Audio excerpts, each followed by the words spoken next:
Welcome, Thomas. Thank you so much for having me. We just had a great presentation with the students in the Turk Theater. It was great. Yeah, I'm really happy to be here. Out. Yeah, it was good to.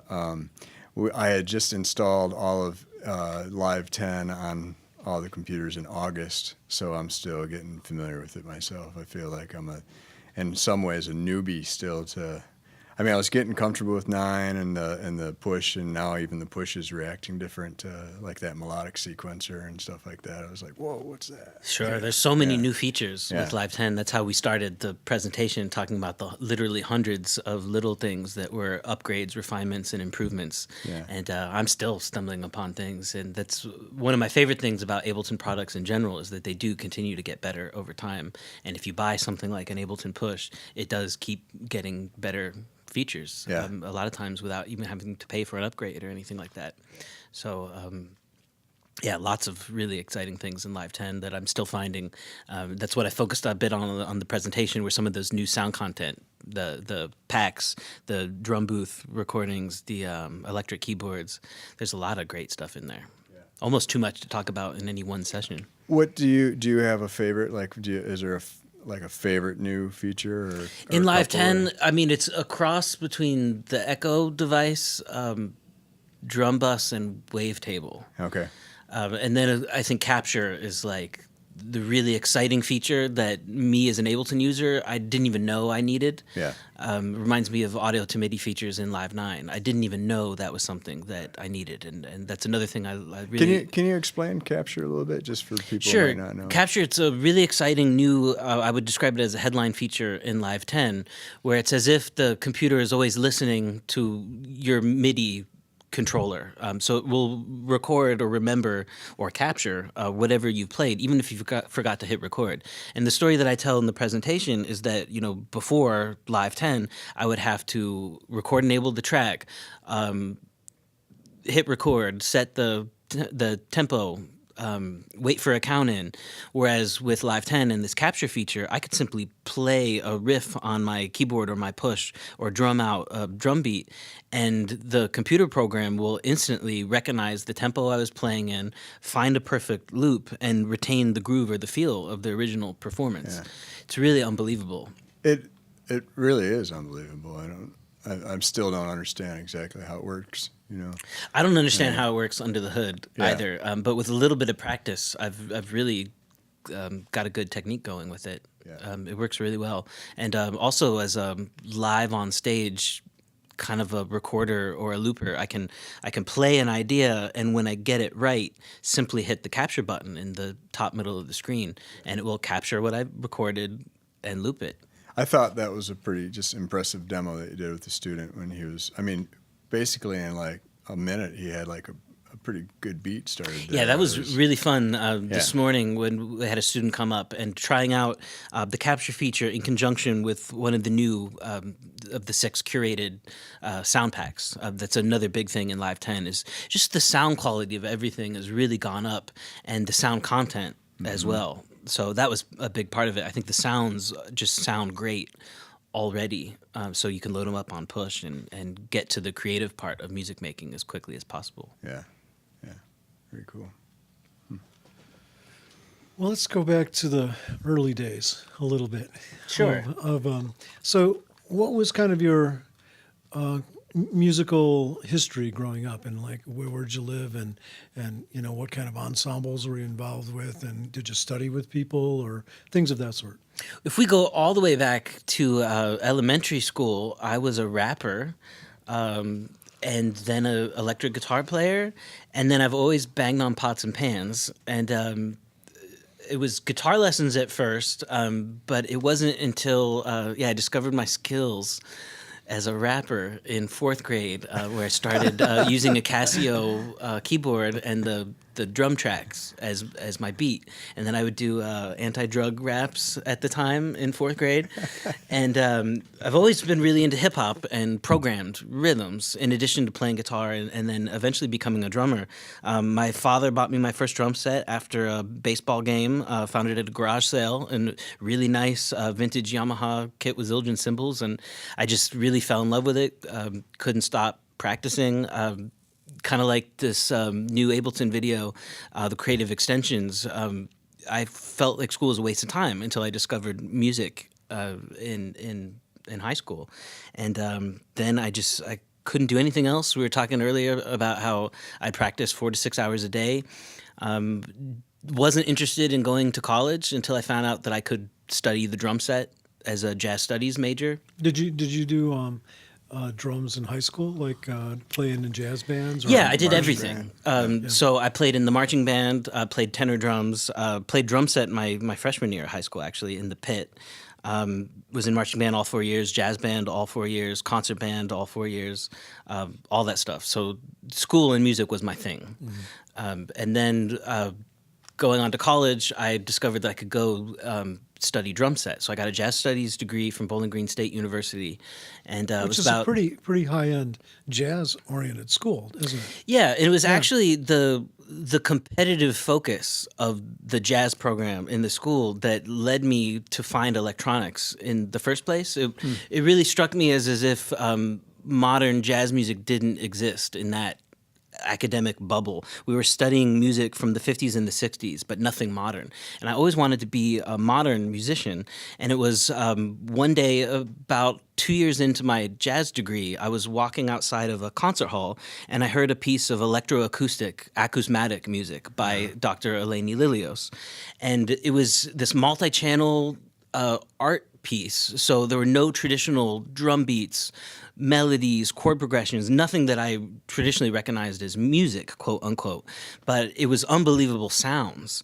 And just really drew me in the idea, once sounds are manipulated or put into ones and zeros in the computer, the potential for manipulation is virtually limitless. Just what you could do with sound was so remarkable to me that I immediately signed up for all the recording tech and the music tech classes at Bowling Green State University. And it really changed my whole life. I went from being a drummer in someone else's band always to feeling like a creative artist that could really make my own art into the world. And that's been about the last 15 years of my life. Have been about moving away from playing drums in other people's bands to being more of what I would consider to be a sound artist.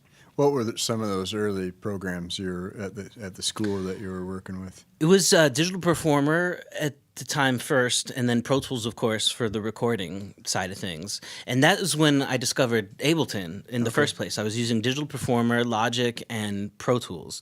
And I thought Pro Tools was great for recording engineers, but it didn't feel creative to me. And I wanted to bring the laptop on stage with my drum set to get beyond the limited circle of quote unquote musical sounds, start bringing these electronic sounds or found sounds, sampled sounds from the environment, things that weren't necessarily considered musical, but then make music out of them.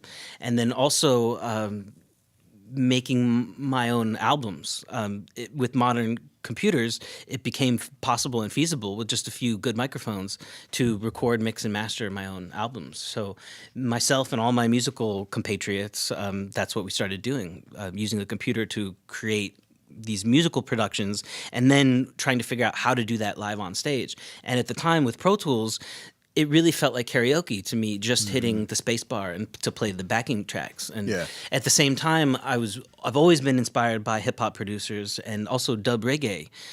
This idea of the producer playing the studio as an instrument has always appealed to me. And it was around Ableton Live version 3 when I discovered this program, because it was called Live. It's the only thing out there designed specifically for live performance. And I had the aha moment, this epiphany that I could really do this. And did they have the slots even at that time? I mean, three is a long time ago. So, and essentially, I mean, that's what it was. The Okay. feature of having clip slots in the session view and being able to launch musical ideas freed from the timeline, so that it wasn't just karaoke. It really was an instrument that I could play. And I could choose as an artist what level I wanted to be engaged with the software, that I could run simple backing tracks if I wanted to, and everything through to showing up with nothing pre-planned and improvising a performance. That was also possible. And then all the different shades of gray, or the hybridizations, are what really interests me now. And that's, in fact, in the last couple of years, has been this move for me back towards playing acoustic drums and how I can combine these two elements to become a true electroacoustic percussionist. Now, was that your finding of Ableton when you were still in college? Yeah, this is my second year of college into my jazz studies program. I just discovered computers for music and sound manipulation, for more than just you recording pop music, but actually making sounds from scratch. So in some ways, then, just kind of how you thought about music and your focus actually changed at that time, at that aha. So like in your freshman, sophomore year, you went from being a player, expert player, to a composer more. It almost felt like a rebirth or something, or music 2.0 is often how I will talk about my favorite electronic music. It also coincided with discovering jungle drum and bass music and Warp Records at the time. The music of Aphex Twin, Square Pusher, and Autechre really, really inspired me. And then as a hip-hop guy, my favorite producers have always been J Dilla, Madlib, and Flying Lotus. And all of a sudden, I would say my 6 favorite drummers were non-drummers programming with electronic instruments. And that was the epiphany.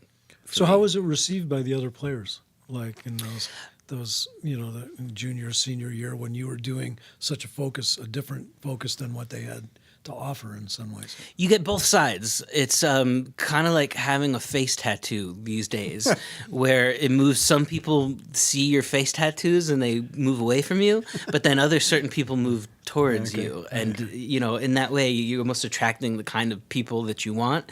So I attracted the musicians that I ultimately had open minds and that were like-minded. And, I'm still playing with some of those musicians today.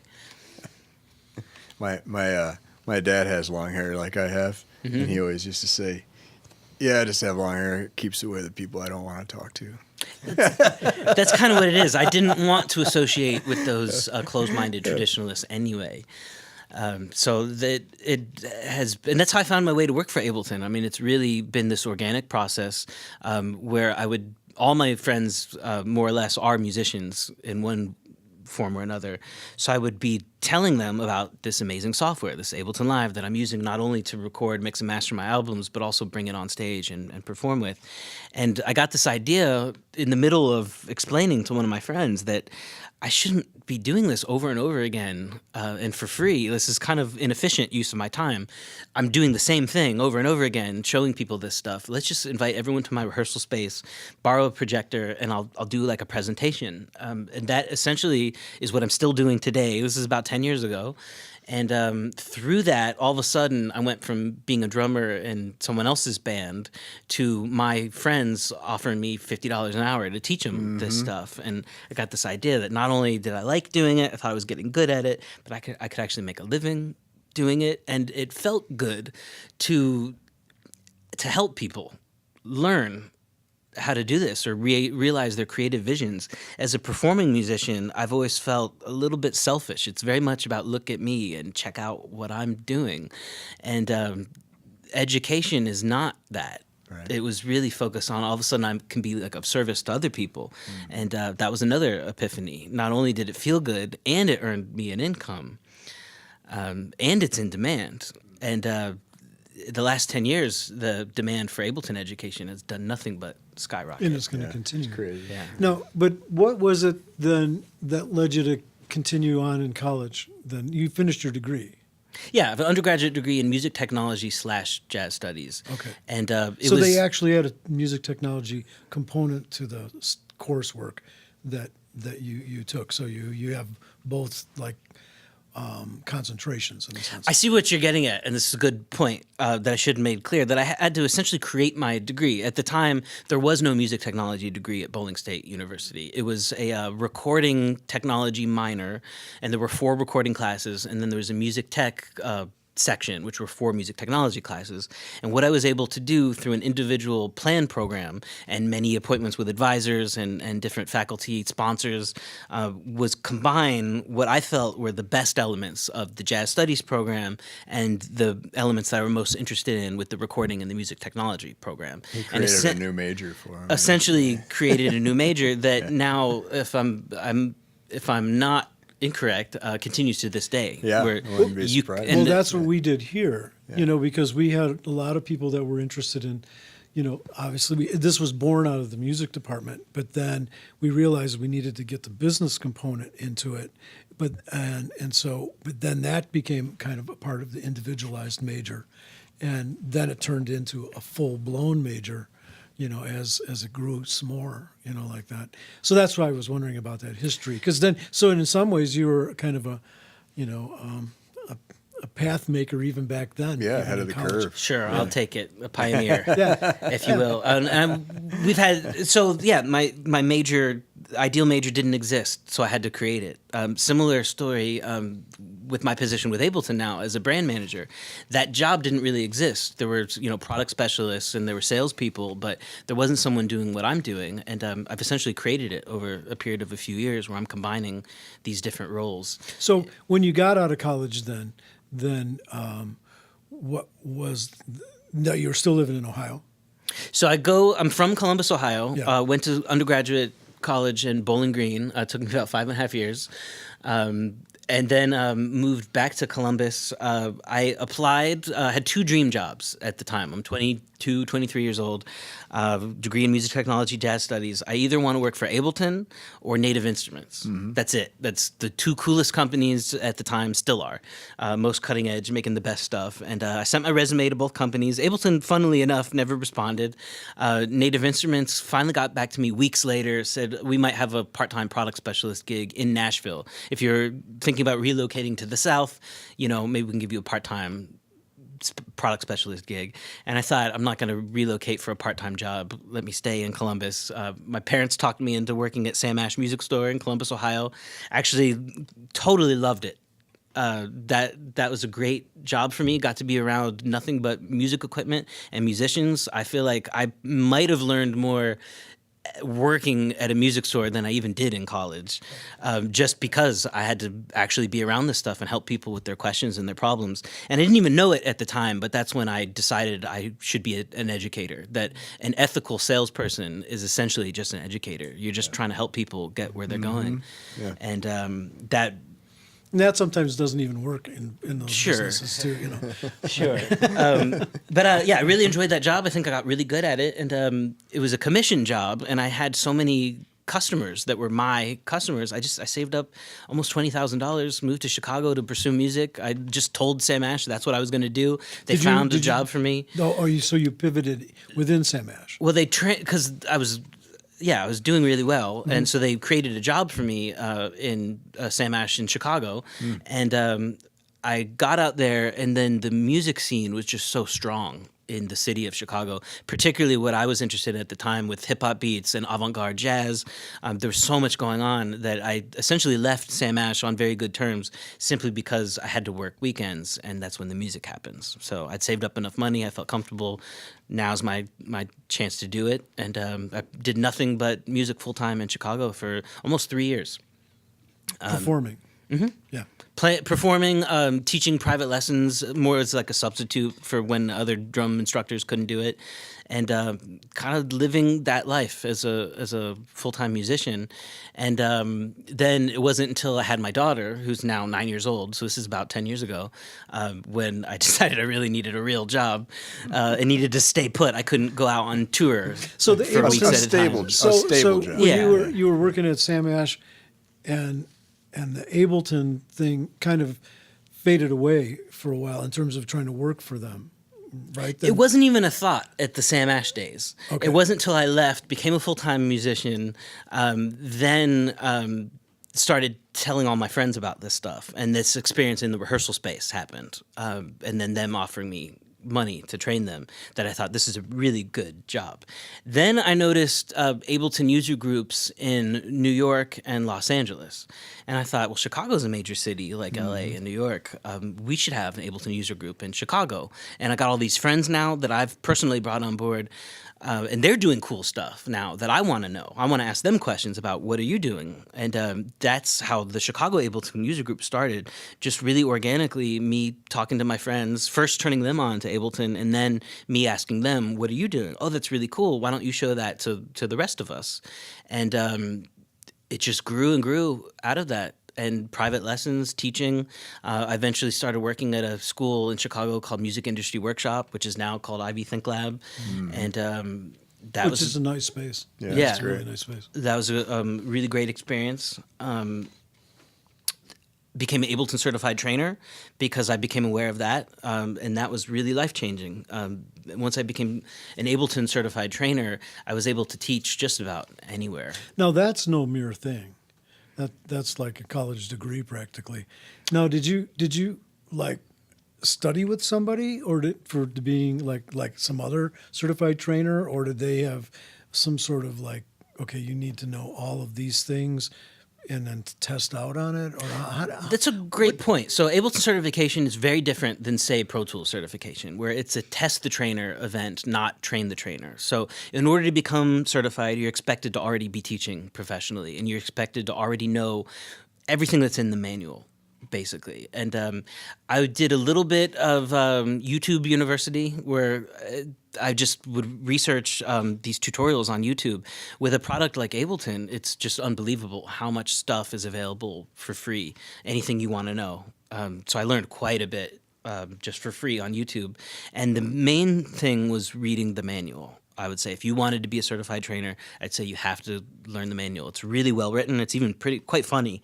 And my technique, I had read somewhere or heard somewhere that your brain retains information better if you read right before going to sleep. So I got it in my head that I would read the manual before bed every night.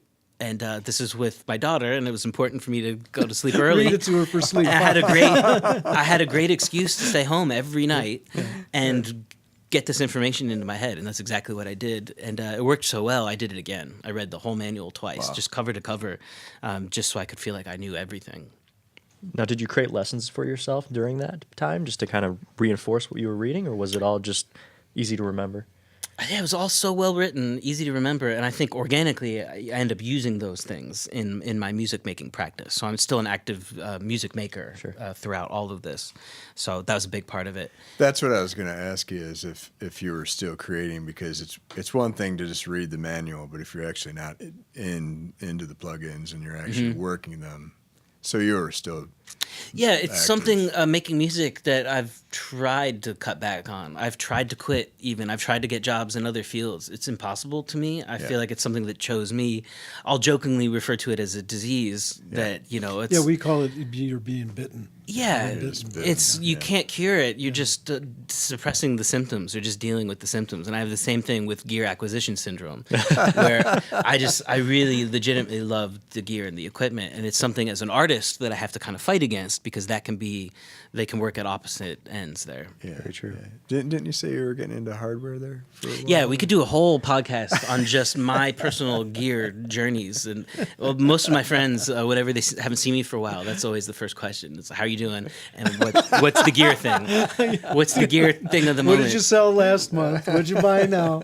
Most recently, it was the Eurorack Modular hardware, where I had Those such are hard not to be addicted. I had such a great experience making music with Ableton Push and the hardware element of getting hands-on that I started seeking out other hardware units and the Electron black boxes. I've bought and sold all of them, and started performing with that stuff, and then found Eurorack Modular at Control Voltage in Portland, Oregon.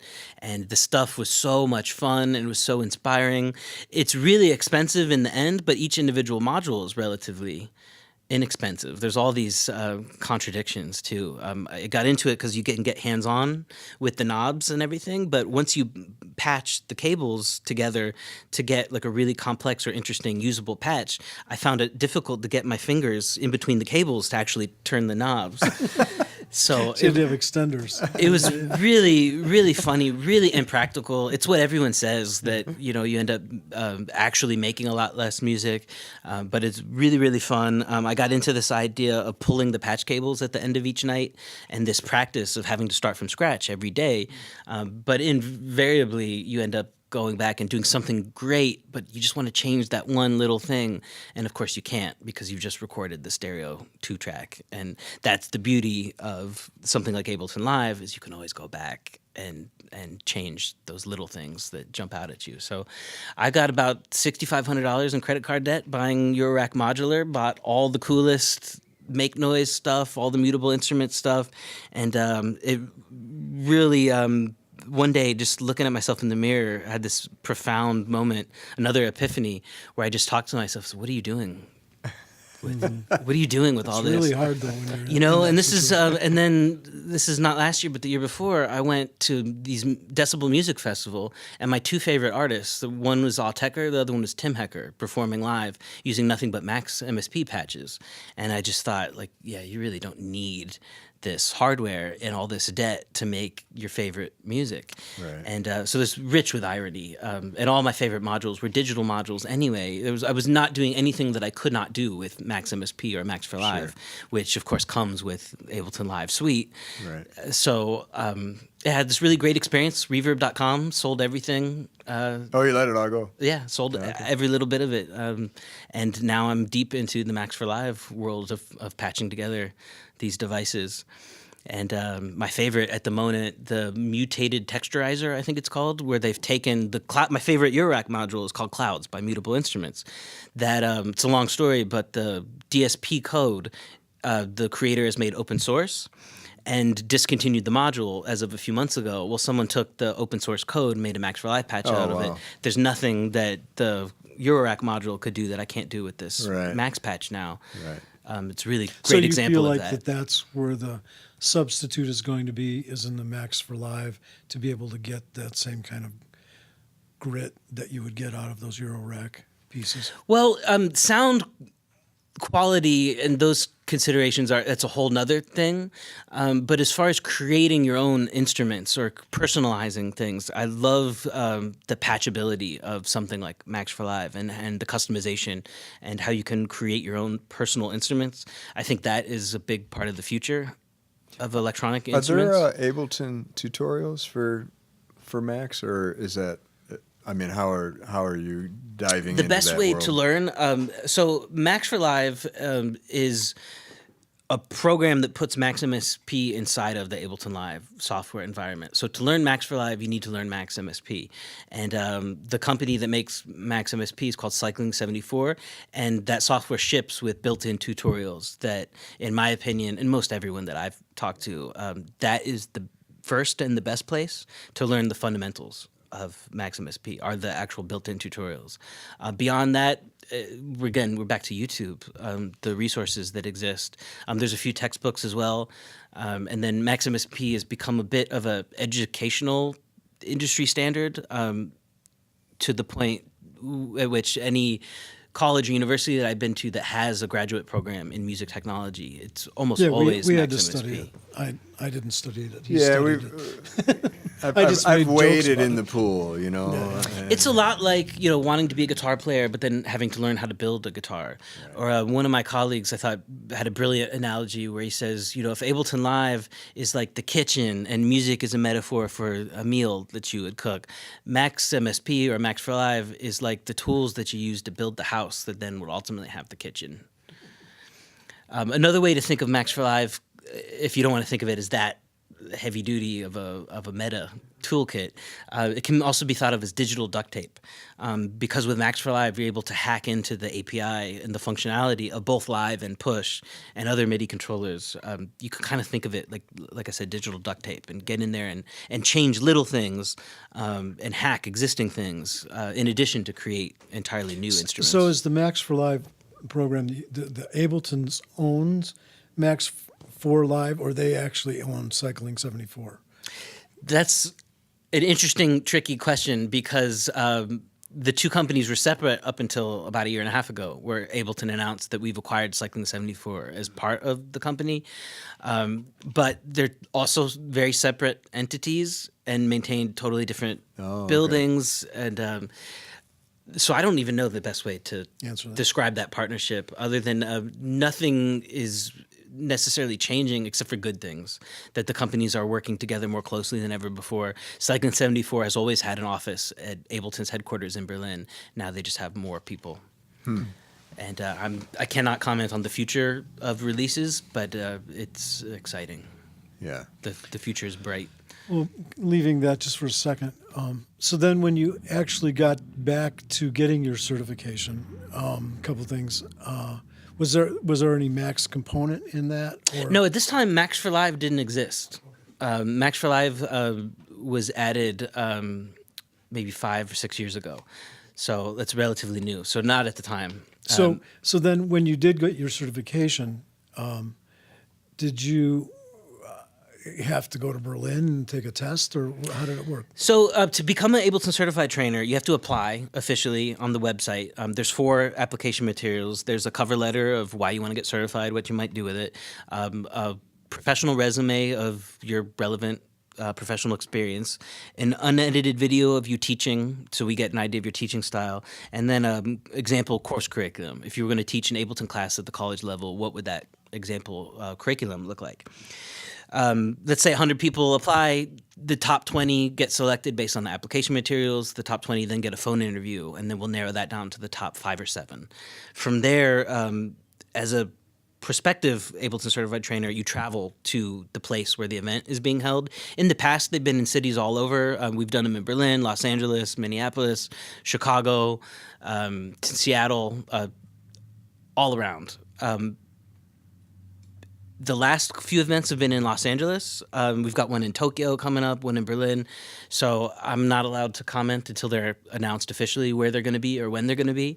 But something like that. So you would travel there. So now that you're certified, are you one of the certifiers? Do you actually? I've become one because I'm a certified trainer that also works for Ableton. Ableton certification team in Berlin asked me for help. So I've been an assistant at the actual events where we've got our head of certification is Dennis Fisher in Berlin. And then him and I have helped to run the in-person events. And then with the last round of certified trainers, it was him and I doing the phone interviews. So I can't promise that is how future events are going to be held. But yeah, currently to get certified, you've got to sort of go through me and that phone interview, of which I'm interested in everything from really simple, basic questions to more advanced stuff. And I'm also really interested in what you don't know as a certified trainer and how you handle those things, because no one knows everything. So that's a big part of it. I would say that Ableton Certified Training is about half the actual product knowledge, and the other half is how you handle yourself as a teacher or as a presenter. And sometimes people have one, not the other. Mm-hmm.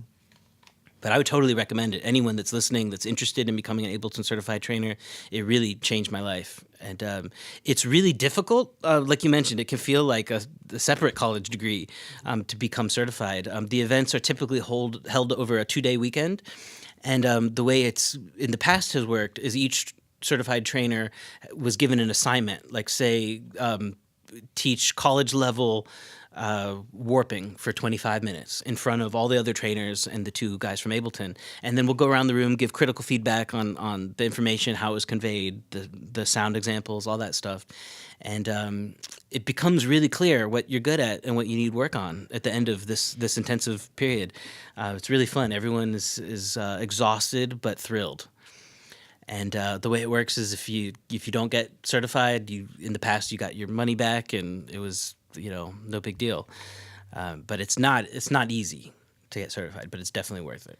Is it one of those things that if you go through the whole process and you're rejected at any point, can you go ahead and resubmit right away, or was there a delay period on that? Yeah, it's flexible as far as that works. I would say that Ableton is very friendly and very flexible, and the way we might deal with something like that would vary on a case-by-case basis.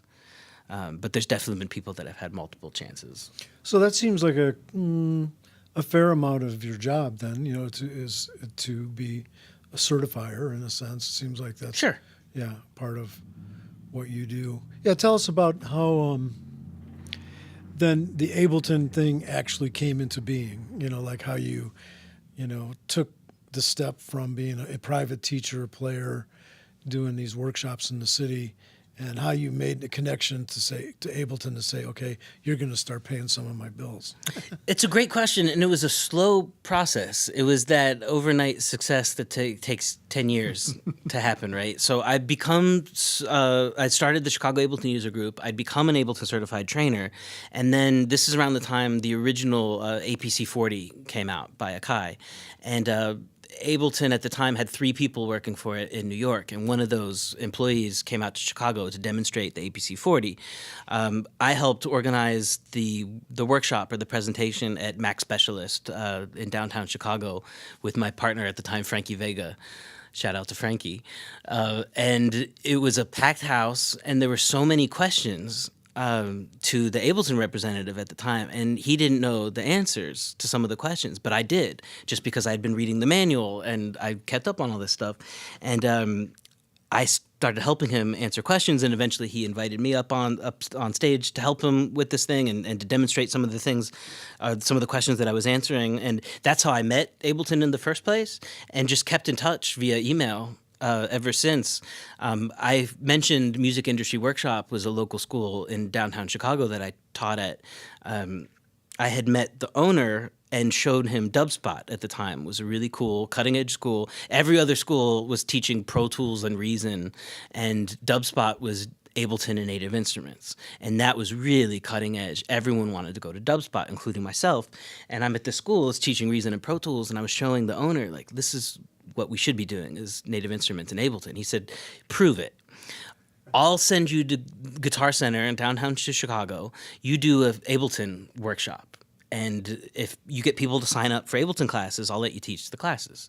So I went and I did that probably 4 weekends before I had enough students signed up. And next thing I know, I'm teaching. I'm an Ableton Certified Trainer. The school becomes an Ableton Certified Training Center. It was really a success. And then when the certification came around, I helped bring it to that school to host it. And that's when I got certified. And then when I became a certified trainer, I almost immediately began freelancing for Ableton, twice a month to start. Then Native Instruments got wind of what I was doing with Ableton and the Chicago Ableton User Group. One of those members got the job for Native Instruments marketing manager in Los Angeles, moved to LA, and he emailed me one day and said, what you were doing for Ableton in Chicago was so amazing. Why don't you do that for Native Instruments? And I thought I could.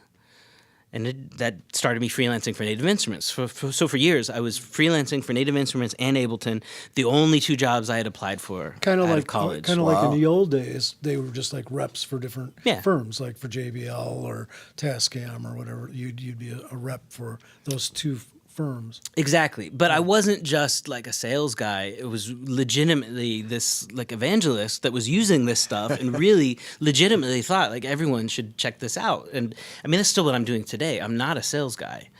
I'm really just showing you cool stuff. Yeah.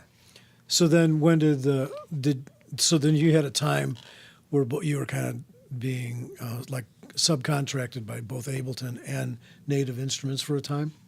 Yeah, the situation came to a head again at Decibel Festival. This is a few years prior to the one I was referencing earlier, where I was running a certification event for Ableton with 2 other Abletons, and at Decibel Fest, one of my colleagues was giving an Ableton presentation. Native Instruments found out I was going to be there, asked me to do a Native Instruments Complete 7 presentation at the time.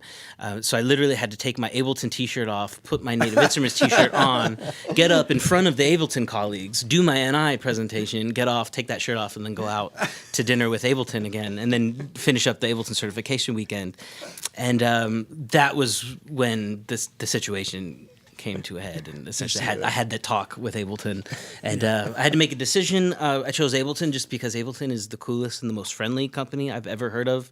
Really just wants to play well with everyone else, doesn't want to crush the competition or anything else like that.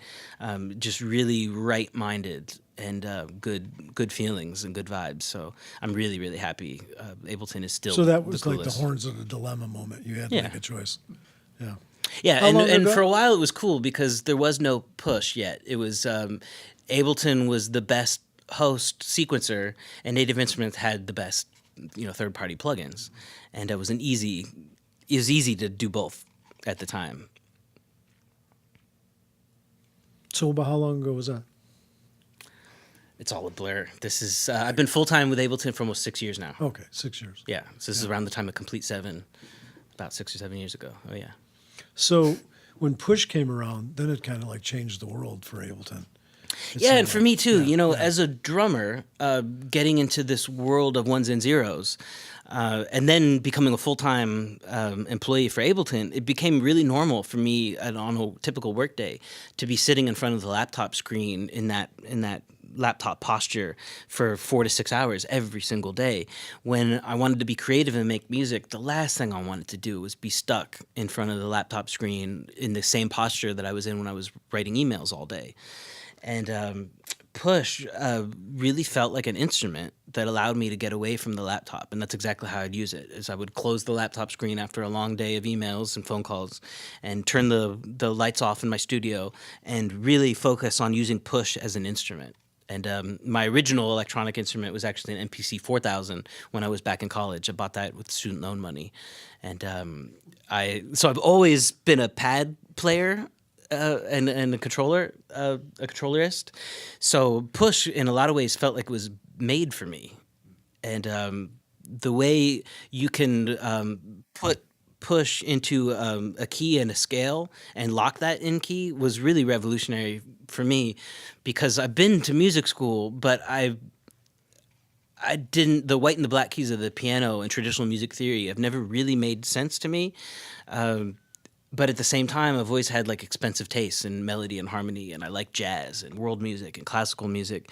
And Push gave me a way to dial in like a minor gypsy scale, D flat, and in terms of patterns and shapes, deal with new kinds of melodies and harmonies, and to be able to interact with that world of more advanced music theory and harmony was really inspirational as well. And then the way Push deals with programming drums and percussion, I mean, I still think that's the best that's out there. And now with Push 2, with that display, the idea that we can see the waveform and chop up samples and do even more away from the laptop, it's just gotten so much better and will continue to get better over time. Well, we always saw the potential right from the beginning, as you know. I mean, as soon as it came out, we went, this is a perfect new ensemble.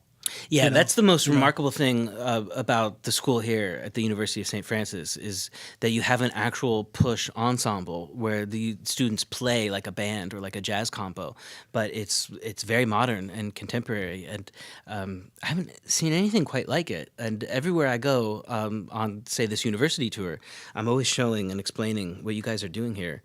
And it's really quite revolutionary. You might have heard in the news, Berklee College of Music has just adopted this EDI, what do you call it? This ability to use an electronic digital instrument as your principal. You can go to music college now. I read that, yeah. It's brand new. Yeah. You don't have to play a viola or a piano or a traditional instrument. You can play the laptop. We figured they'd follow us after a while. So. They'd catch wind of what we're doing here. Yeah.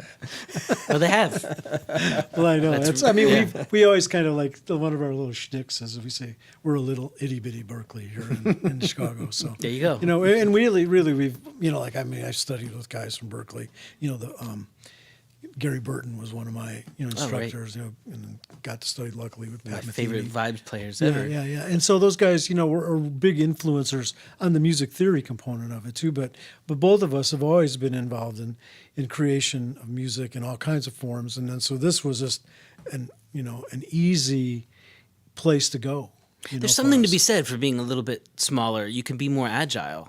And a larger school has more trouble with this cutting edge stuff. Even getting curriculum through. Exactly. That. Yeah, it was definitely the draw of Ableton, because I'm a longtime Pro Tools user for decades. When I saw Ableton and there was no timeline, holy cow. Yeah, right. I think you said in your clinic today that Ableton is a creator's Yeah, Yeah. the way I would describe the difference. Yeah. That's I get that question a lot. Like people coming from a Pro Tools or Logic, Cubase, Nuendo, even GarageBand to a large extent. These are all really similar programs in my mind that are geared towards engineers, whereas Ableton is really geared towards performers, producers, and creators. And at the same time, now with Live 10, I find that I can do everything in Ableton Live that I would want to do in Pro Tools or Logic or Cubase or any other program. But For example, like give me a couple of examples of that. What were some things you couldn't do in 9 that you could do in 10 in that regard? Oh, well, for example, groups within groups or multi-clip MIDI editing. Those are two huge things that we ran out of time to show this morning. With multi-clip MIDI editing, you can select multiple MIDI clips at the same time and view their relationship at the same time. So, for example, you could see the relationship between a kick drum or a bass drum and the bass line, or the chords and the melody inside of those chords. So multi-clip MIDI editing is huge. And then the ability to group groups and then even group those groups to infinity. That's something that is new in Live 10 that you couldn't do with previous versions. So you can group your tracks as many times as you want. You can even create Ableton art out of it. It's really interesting. Ableton art, yeah. Some of the even in arrangement view, the way that you can manipulate some of the files now are kind of Pro Tool-ish style now. A huge part of Live 10 is all of these little features that really add up for professional users. It made it nice for editing in arrangement view. Yeah, there's, I mean, countless new automation and arrangement view features. I tend not to focus on those as much because I only have so much time, and I like to focus on what you can do with Ableton products that you can't do anywhere else. With other things. But then, to your point, that it keeps getting better, and for me, it's the only tool that I actually need. So Jeff and I are headed out to Loop in November. Yeah. And we're really excited about it. And I'm sure you've been to more than one Loop event. So I've been to all the Loops. For those people listening that don't know what Loop is, it's a yearly summit for music creators. Essentially, the topics of music, technology, and creativity, and the intersection of these things. The first 3 years have been in Berlin. I've been every year. It's amazing to me. It's my job to hang out and absorb this festival. This year, I've been told I'm going to be put to work, and I have a lot more responsibility. But it's been in Berlin, which is where Ableton's headquarters are, and we've always had a U.S. outpost in Los Angeles. Not always, actually. It was in Manhattan, New York, and it got moved about 7 years ago. But we're gonna hold this Loop 4 in Los Angeles, and it's great. It's one of the only music festivals that I've ever been to that really felt pure in the sense of like art, and there's no one there making music for anything other than what I would describe as the right reasons, than these purely like art motivated reasons. Another interesting aspect of Loop is that the audience is as curated as the presenters as well. That you can't just go buy a ticket to Loop and go. You have to actually apply, and the only requirements are that you are an active music maker. But this enables Ableton to make sure that the audience itself are fairly serious and diverse and interesting. And I've never been to anything like this where the quality of the attendees is so high. I feel like I can randomly introduce myself to anyone that is attending Loop and instantly have a new best friend or have so much in common. It's really remarkable. Yeah. So I guess I have a few questions just about. You've probably been to LA more than once, so Sure. Do you already kind of know what the arrangement is going to be there at Loop? For Loop? Like what it's going to look like? A lot of the details are to be determined. Yeah. I know they're going to be held in historical and culturally significant spaces. Mm-hmm. One that's been announced officially is the East West Studios, really famous recording studios in LA. And there's a few other venues that I'm not sure if I'm allowed to mention yet. Oh, okay. But you can check at ableton.com/loop. Yeah. Will they be running events all, like kind of at the same time, or will there in the past, like a real music festival. You Yeah. had different things going on that you can attend. There's different levels of registration too, where there's some events where you need a ticket, Okay. some where you don't, some that are just open. There's performances, there's hands-on workshops, there's talks, panels, there's interactive installations. It's a lot of different things. Yeah, yeah. We should do a podcast after Loop. Okay. Anytime. So how does one become privy to all these things you're talking about, so that Jeff and I don't go out there and do nothing? No, I mean, I know that's not going to be the case, but I'm just kind of curious. There'll on, be a like, full schedule. Do we need to stay on programming. the Ableton site to kind of see what's coming up? Sure. or- Even if you got your tickets, Yeah. you'll get emails. There'll be Yeah. an app Okay. involved where you can make your schedule. Okay. There'll Okay. be lots of. I don't tools want to like miss that. out on things. I've gone to a lot of music conferences in the past. Yes. And when you don't know, hey, I was supposed to sign up for that, and I was supposed to sign up for this, and then you're like, oh, I missed the mentor thing, or I missed. The only you know, downside, in my so- opinion, is it is impossible to attend everything that you Sure. want. So you're Sure. guaranteed to miss cool stuff. What's nice about that is Ableton's filming all this, and you'll notice if you go to Ableton's official YouTube channel or Ableton.com, follow that blog. We're constantly putting out footage from loops past. So it's kind of this gift that keeps on giving, and that people can enjoy the fruits of Loop without even if they aren't able to come and attend. So a lot of this stuff will come out. If it hasn't already, it will come out eventually, so that people can see it on video. So you don't have to worry too much about missing the actual sessions. And I found most of the coolest part is meeting those other attendees and meeting people that you wouldn't otherwise have, and just introducing yourself to people that look interesting. So, like, what is like the numbers that usually attend? The count, like from last year. How about, Oh, don't quote me on this. It was I don't know. Like 500 people. I want to say let's say I want to say the first one was 800, the second one was 1200, and the third one is 1600. And those So are it's just going to be big. Yeah. Well, this fourth one is going to be smaller because it's the first time in LA. I see. And with the venues, it's our first time, so I think it's going to be a little bit smaller, maybe. 1,000. Yeah. I don't know the actual number. Well, Very good. I think Cool. that certainly Yeah, covers that's my origin story. I'm not Yeah, allowed yeah, to talk about the future. The present, we're on this university tour now. Yeah, That's yeah, what I'm tell doing that. here in the Yes. first place. Kicked off 2 weeks ago at the University of Central Missouri, Capital University in Columbus, Ohio, and now I'm here with you guys. I'll be at Middle Tennessee State University on Thursday of this week, and then University of Michigan at the end of October. And what this is essentially Ableton goes to different universities and colleges, and we'll do an Ableton Day, where generally we'll have something in the morning with the faculty, something in the afternoon that's just for the students and alumni of that school, and then in the evening we have an open to the public workshop featuring a special guest artist. Tonight it'll be Jnthn Stein from the Team Supreme Collective. Yeah, it should be great. And we're trying this year this new format with the guest artists, where it's called a performative presentation. And that's something that we've done at Loop last year for the first time. That was really pretty successful. My favorite is the Tennyson. If you're interested in watching one of these from Loop last year, it's the full hour-long presentation, where it's kind of a show and tell with the artist. So they'll perform a little bit, and then a moderator or the audience will ask questions, and then maybe we'll take a look at the Ableton Live session or walk through what's going on with the live performance rig.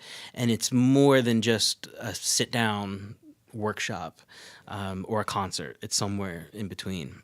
that's cool. And it should be really interesting. Jnthn Stein is the best push player I've ever seen in my life, and we've done quite a few things together. He's the first Ableton Push 2 artist. Ableton did a full 15-minute documentary on him and the way he uses Push to make beats and make music from scratch. Reverb.com has done a fantastic video that I helped put together with Jnthn on playing Push as a keyboard instrument, where he can actually play jazz music or classical piano etudes on the Push, which you might traditionally think of as for electronic music or for hip-hop production, but he'll play it like it's an instrument in and of itself, and I'm really excited about that. Yeah, it's pretty amazing. I've seen both of those videos, and Yeah, so you know what we're in for. he's off the charts. Yep. Yeah, yeah. Speaking of music, I know you released something a year ago, maybe? Yeah, I put out a vinyl record, might even be 2 years ago at this point. Okay. A band called Strong Sender, a record called Exiles on the Cartilage So label. I'm still playing with those guys now. We're doing something interesting where the two other band members live in Portland. We used to live together in Chicago, and ironically, we make more music together now that we live on separate coasts. Because when we lived together, we'd kind of hang out and talk, listen to music, do what friends do, and but now it's really about making the music and sending it to each other over the internet. So we've had a totally different workflow, but ironically, we're more productive with the technology. And what we're doing now is I'll go out there twice a year, and we'll make music together in the same room, just record all of it, improvise all of it, and I'll take that source material back into my studio and edit the improvisations to the form, so they later become compositions out of these longer improvisations. I find anytime I sit down and really try to make great music for, let's say, 45 minutes, generally most of it's garbage, but there's almost always at least 5 minutes of goodness in there. And that's my workflow for composition these days, is I will improvise and experiment and just record it all, not judge it. Ernest Hemingway's quote, write drunk, edit sober. I take that approach where I don't judge anything that's coming out of me or anything that I'm doing with my hands when I'm in the creative mode, but I'll go back later and judge it. And really harshly too. Anything that's not amazing to me, I just delete it. And that keeps it fun, because the fun for me is in the creating aspect, but then it's also productive because I'm editing what I think are the best Well, then ideas. you're creating again. Yeah. From it, using it, exactly. like you said, source material, taking the wheat from the whole stalk and make it into. And that's how I view. Improvisation is essentially real-time composition. When you're composing a piece of music, you have to improvise it at first. Seeing you've come full circle now. Exactly. Holy cow. That's a great place to end. I think so. All righty. How about where we can find you if someone wants to find you? Just do you have a website, or what's the best place to get a hold of Thomas at? Come out to one of my public events for Ableton. I'd love to meet people in person. That's definitely the best place to find me. Follow the official Ableton social media, Facebook, Twitter, Instagram. I'm in this mid-east of the United States territory, so you can catch me a few times a year: Chicago, Minneapolis, St. Louis, Nashville, Columbus, Ohio, Ann Arbor, Michigan, Detroit. I'll be there many times in the next year. The Musician Technician Entrepreneur Podcast is sponsored by the Digital Audio Recording Arts program at the University of St. Francis in Joliet, Illinois, preparing young students who are passionate about music to succeed in the music industry. Offering a Bachelor's of Science degree in Digital Audio Recording Arts with a concentration in recording artist, audio engineering, or music business. Go to darausf.com for more information. DARAUSF.com.